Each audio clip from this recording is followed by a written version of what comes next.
자, 오늘 이 새벽에 하나님께서 이렇게 주시는 하나님 말씀은 시편 119편 81절에서 88절까지 말씀입니다.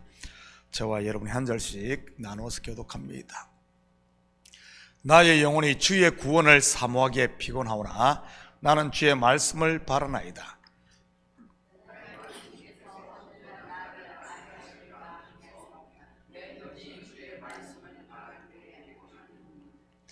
내가 연기 속에 가죽 부대같이 되었으나 주의 율례들을 잊지 아니하나이다.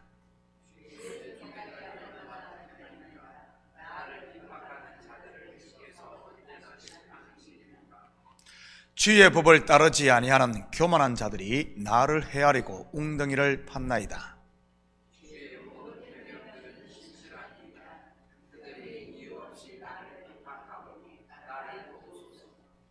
그들이 나를 세상에서 거의 멸하였으나 나는 주의 법도들을 버리지 아니하였사오니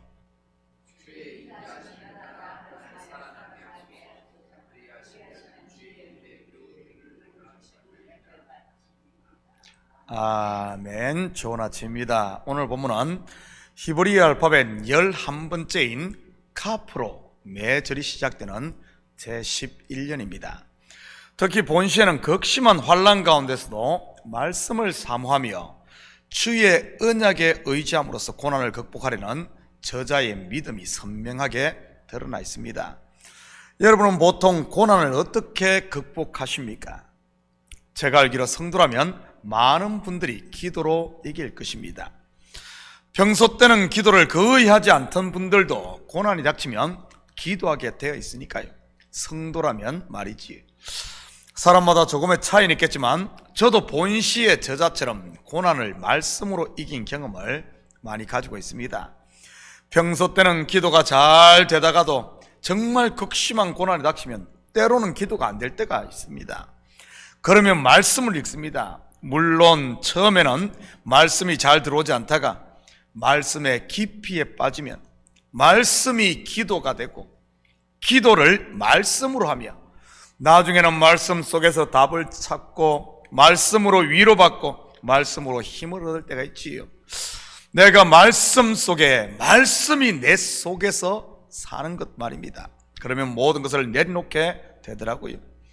눈앞에 닥친 문제도 나를 짓누르던 짐도 내려놓게 되는 겁니다. 그때 제가 깨달은 진리가 하나님은 말씀을 통해 환경이 아닌 나를 변화시킨다는 사실입니다. 문제를 바라보는 내 시야를 바꾼다고는 할까요? 이것을 성경은 영의 눈이 열렸다고 하는 것이고요. 그런데 신기한 것은 이처럼 내가 변하고 나면 내가 무엇을 하지 않았는데도 문제가 풀리는 것을 보게 됩니다.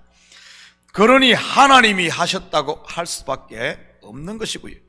본문을 통해 우리 앞에 있는 고난들을 어떻게 극복할 것인지 같이 공부해 보도록 하겠습니다. 81절입니다. 나의 영혼이 주의 구원을 사모하기에 피곤하오나 나는 주의 말씀을 바라나이다. 본절에 피곤하다로 번역된 히브리어 칼르타는 세잔하다는 뜻입니다. 본절을 직역하면 나의 영혼은 당신의 구원 때문에 세잔해졌습니다 이지요. 무슨 의미겠습니까? 그만큼 하나님의 말씀 곧 언약의 성취를 기다렸다는 말입니다. 이것은 비단 본시의 저자만 그런 것이 아닙니다. 바울은 로마서에서 모든 만물이 이 하나님의 구원을 기다린다고 소개하고 있습니다. 한번 볼까요? 로마서 8장 19절에서 23절입니다. 피조물이 고대하는 바는 하나님의 아들들이 나타나는 것이니 피조물이 허무한 데 굴복하는 것은 자기 뜻이 아니요 오직 굴복하게 하시는 이로 말미암음이라. 그 바라는 것은 피조물도 썩어짐의 종로로 단 데서 해방되어 하나님의 자녀들의 영광의 자유에 이르는 것이니라. 피조물이 다 이제까지 함께 탄식하며 함께 고통을 겪고 있는 것을 우리가 아느니라. 그뿐 아니라 또한 우리 곧 성령의 처음 익은 열매를 받은 우리까지도 속으로 탄식하여 양자될 것 곧 우리 몸의 속량을 기다리느니라. 75세에 갈대아우르로부터 부름받은 아브라함도 이 언약의 성취를 학수고대하며 기다리지 않았습니까? 25년을 말이지. 그리고 이삭과 야곱 그리고 믿음의 선진들은 언약의 성취를 위해 500년을 기다렸고요. 바로 약속의 땅을 기업으로 받을 그 약속 말이지. 그뿐입니까? 구약의 성도들은 메시아의 대림을 수천 년 동안 기다렸던 것입니다. 믿음은 기다림인 것입니다. 그것도 그냥 기다림이 아닌 나라는 옛사람이 쇠잔해지면서 말이지. 사라의 태가 닫힐 때까지, 그리고 아브라함이 늙어 자기에게서 소망을 찾을 수 없을 때까지 말이지. 그럴 때 어떤 일이 일어납니까? 바로 사도 바울의 고백, 내가 약한 그때에 강함이 되는 겁니다.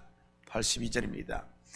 나의 말이 주께서 언제나 나를 안위하실까 하면서 내 눈이 주의 말씀을 바라기에 피곤하니이다. 우리말에 눈 빠지게 기다린다는 말이 있습니다. 비슷한 표현이 본절에 나오네요. 내 눈이 주의 말씀을 바라기에 피곤하니이다 말이지요. 여러분 가운데 누군가를 이렇게 기다려 본 적 있습니까?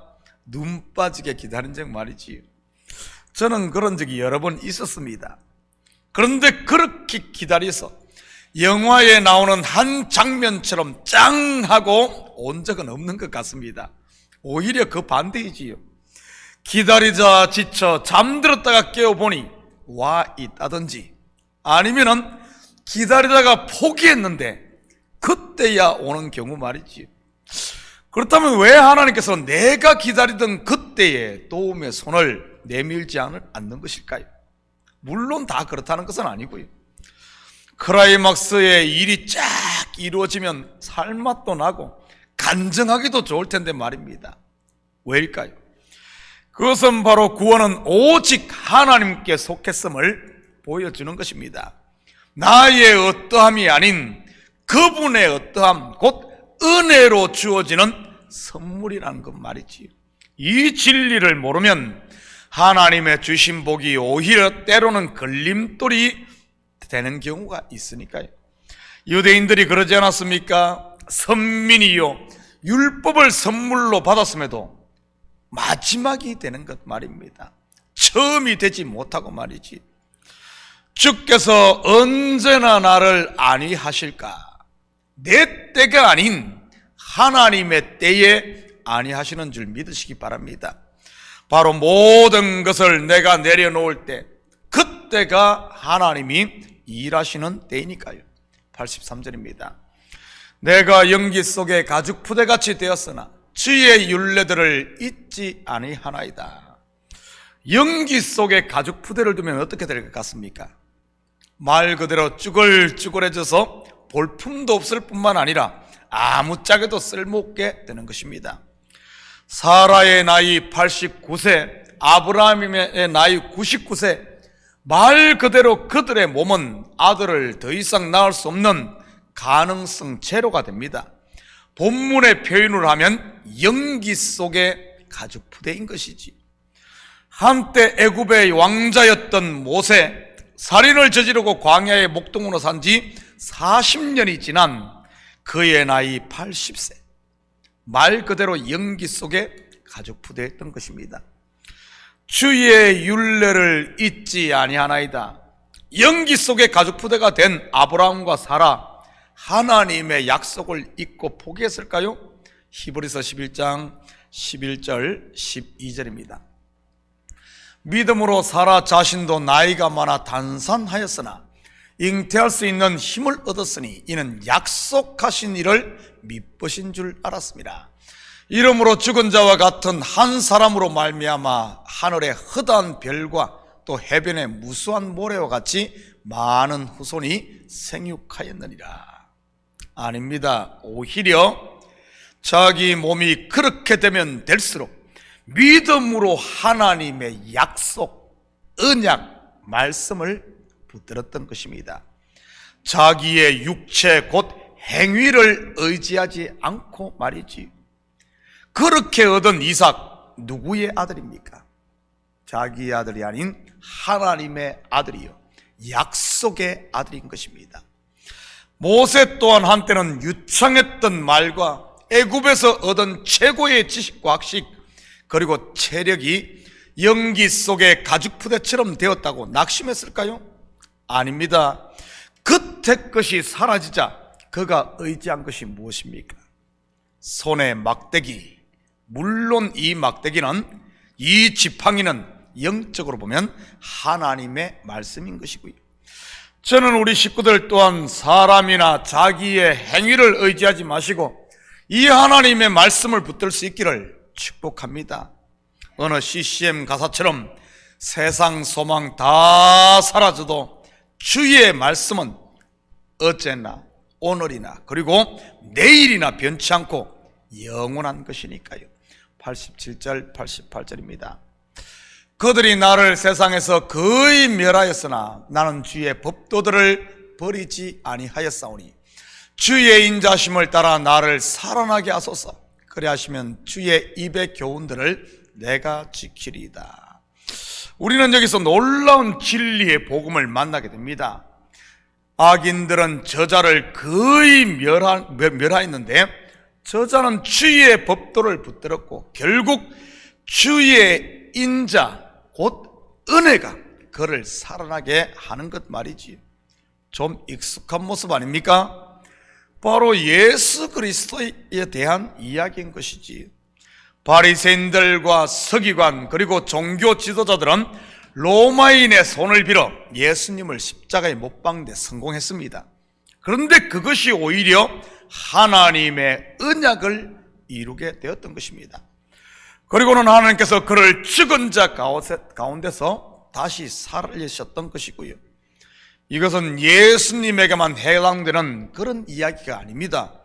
그와 연합된 교회인 저와 여러분도 마찬가지인 것이지. 고난이나 박해를 통해 우리의 옛사람이 죽을 때 우리 속에 그리스도가 사는 것 말입니다. 그리스도와 함께 나의 새 사람도 살아나는 것이고요. 이처럼 성도는 죽어도 사는 존재인 것입니다. 더 정확하게 말하면 성도는 죽어야 사는 존재인 것이지. 그럴 때만이 주의 입의 교훈 곧 말씀이 내 안에서 성취되는 것이고요. 은혜와 평강 하나님의 나라가 임하는 것 말입니다. 사랑하는 성도 여러분, 오늘 하루도 고난이나 환난을 두려워하지 마시고 어려움이 있을수록 더욱 말씀을 의지하고 이 말씀을 묵상함으로 화가 변하여 복이 되고 고난이 변하여 정금 같은 믿음을 얻는 이런 복된 하루가 되시기를 예수님의 이름으로 축복합니다. 같이 기도하십시다. 사랑의 아버지 하나님, 참으로 감사를 드립니다. 우리를 복되게 하시고 또 이 새벽도 깨워 하나님 앞에 서게 하심을 참으로 감사를 드립니다. 하나님, 세상 소망 사라진다고 낙심할 것이 아니라 아버지 하나님, 세상 소망은 반드시 사라져야만 우리 속에 온전한 하나님의 나라가 임하는 이 진리를 알게 하시고 아버지 하나님, 잃었다고 슬퍼할 것이 아니라 눈을 들어 우리에게 주시는 하늘의 복을 볼 수 있는 저희들 영의 눈이 활짝 열려지는 저희들 되게 도와주시옵소서.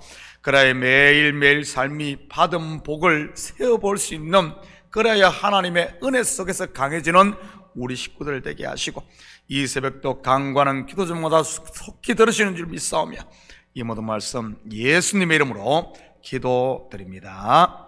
아멘.